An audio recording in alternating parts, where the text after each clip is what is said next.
Welcome back, everybody. Manchester United won again. Liverpool lost again.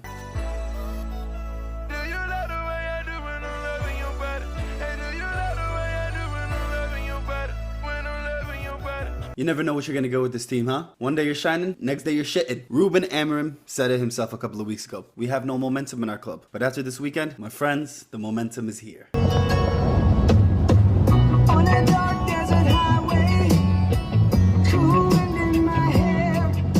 3 wins in a row now. Sunderland, Liverpool at home, and now Brighton. Having defeated United 3 times at Old Trafford under 3 different managers, this 4-2 domination clears a huge psychological hurdle and breaks the curse, with an immediate reward being seeing Manchester United's name in the top 4. 4-2. Mbeumo with 2, Cunha with 1, Casemiro with 1. But let me tell you, nothing is ever simple for United. They went up 3-0, and Brighton came crawling back to make it 3-2. Now this is where Amorim shows he can actually coach. Brighton's forwards kept dropping deep into midfield. Amorim said, no problem. Luke Shaw and Matthias de Ligt follow him. High pressing, sometimes gaps, but it worked. Casemiro's goal, a bit lucky, but sure, all of it came from the plan. Pressing high, forcing mistakes, taking those chances. There was a serious high-risk strategy, a bit of an all-or-nothing approach, where failure by even one player causes the whole entire system to fall apart. However, for the first 75 minutes, the plan was executed flawlessly. All the players were playing exactly how they needed to be, sort of like different parts of an engine. Key players were essential to pulling off this plan. Matthias de Ligt was impervious, serving as the rock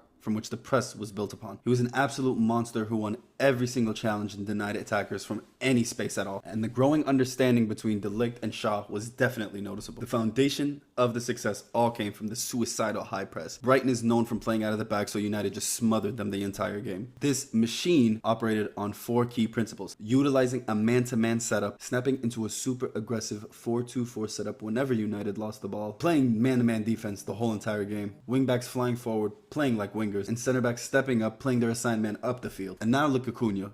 Beautiful goal. Half chance like that last season might not even get taken. And this is what United needed this summer. Quality signings. Mbeumo goal, Cunha goal, Sesko assist. Pretty good. Of course, United suffer a little. As soon as Casemiro goes off, United concede too, but it wouldn't be a United game without some drama and suffering. But despite the brilliance, a lot of criticism for me come down to United being unable to finish the game in a confident way. I mean, come on, you dominate for 75 minutes of the game, and then as soon as somebody like Casemiro comes off, you just can't keep it together. Inviting pressure away, silly passes, unable to keep composure really. Ultimate question is whether this is a real turning point or is just another false dawn. I believe this needs to be the standard and not just a once in the blue moon expectation. If this is the standard and if Ruben Amorim has finally stopped being a coward and turned into a more dynamic and adaptable coach, he might have discovered something absolutely world-shattering.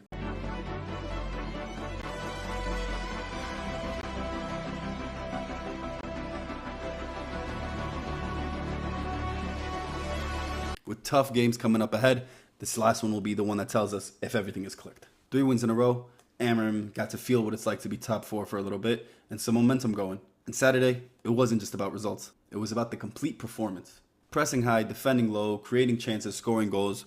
United are back to being United for a bit. And Ruben Amorim, my manager, he's showing the league that he might know how to coach. So for now, the bot-sign line, me included, can take a break. Just my monkey bots here farming outrage 24/7, trashing you online. Alright folks, I want to give a huge shout out to the sponsor of today's show, Simo Speaks VPN. Let's talk about online security. Have you heard of Simo Speaks VPN? It's a VPN that guarantees absolutely nothing. With Simo Speaks VPN, your data isn't just private, it's very publicly available. Hackers, scammers, identity theft, anything is up for grabs. And they're all welcome.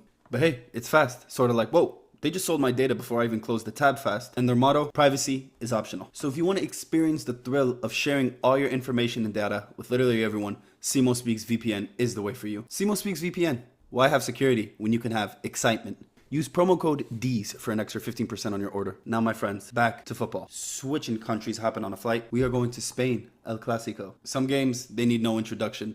The history of the match speaks for itself. And this weekend, under the bright lights of the Santiago Bernabéu, Real Madrid showed Barcelona just who runs Spain, until the next one, of course. Xabi Alonso, yes, the professor, had his team playing with that quiet killer confidence. Only 36% possession, no problem. They controlled everything without the ball. Pressure, shape, rhythm. And Madrid didn't chase, they waited. But when they did strike, it was clinical. Kylian Mbappe, ice in his veins. Great pass from Jude with a perfect finish. I think sometime in the life I'm too competitive. Making it goal number 11 for the season. Barcelona tried to respond, And they did, to be fair. Messi giveaway by Arda Güler allows Fermin Lopez to capitalize. But 5 minutes later, Bellingham says no, a simple tap-in, Madrid back in front. Now look, Barca came wounded. No Lewandowski, no Rafinha, no Olmo, Hansi Flick red card, sitting in the stands. But it was reported, and I do have footage of, seems like Rafinha and the guys out on the night on the town somewhere in Cairo. رسمي بيتسم رقص في الجن قطع اخصام وسيح الزبده حطه في الطاسه شوح الكبده انا ارفع الكوز واشبط السن رسمي بيتسم رقص الجن قطع اخصام وسيح الزبده حطه في الطاسه شوح الكبده انا ارفع الكوز واشبط كنسل الشغل شطه بالدي اصلي على القمه اشغال كتير جاي وبيكارك قمت مدي انت بكسان شباب ما بيجيش كنسل الشغل شطه بالدي اصلي. And even Lamine Yamal wasn't fully fit, but he could still have some Twitter fingers. He said Madrid steal and then complain. Facts. But of course, no Clásico without the drama. Madrid thought they had the penalty. VAR says no. Eventually they do get one.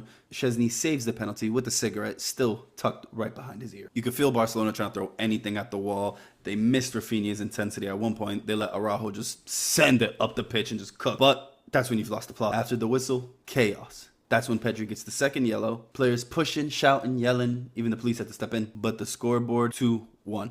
Madrid break a 4-game drought against Barcelona. And Xabi Alonso, he walks down that tunnel knowing his team didn't just win, but they announced themselves. This is Simo Speaks.